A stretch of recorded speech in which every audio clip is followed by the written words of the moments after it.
37 కోట్ల మంది వానరులు మహావీరులైనటువంటి వారు రామలక్ష్మణులతో కలిపి పడిపోయాడు. ఒక్క వానరుడు యుద్ధభూమిలో లేచి తిరుగుతున్నవాడు లేడు. ఇంద్రజిత్ శక్తి తెలుసు కాబట్టి విభీషణుడు వెళ్ళిపోయాడు, దొరకలేదు. స్వామి అస్త్రము చేత బంధింపబడరు కాబట్టి హనుమ ఒక్కరే ఉన్నారు. పెద్దవాడు, బ్రహ్మ యొక్క అంశలో వచ్చినవాడు జాంబవంతుడు నేల మీద పడిపోయి ఉన్నాడు. విభీషణుడు కాగడా పట్టుకుని అడిగాడు, తాతా కుశలమేనా అని అడిగాడు. వానరులలో శ్రేష్ఠుడైన హనుమ బ్రతికి ఉన్నారా అని అడిగాడు జాంబవంతుడు. విభీషణుడు అన్నాడు, తాత నువ్వు అడగవలసినది రామలక్ష్మణులు కుశలముగా ఉన్నారా అని అడగాలి. హనుమ కుశలముగా ఉన్నారా అని అడిగారేం తాత అని అడిగారు.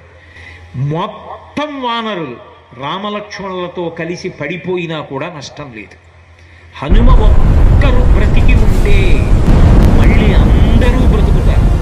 అందరూ బ్రతికి ఉన్నా హనుమ ఒక్కరు పడిపోతే బ్రతికి ఉన్న వీళ్ళందరూ పడిపోతారు. అందుకే నేను హనుమ బ్రతికి ఉన్నారా అని అడుగుతున్నాను. వంగి జాంబవంతుడి పాదములు పట్టుకుని తాతా హనుమ నీ కుశలం అడుగుచున్నాడు, నమస్కరించుతున్నాడు అన్నారు.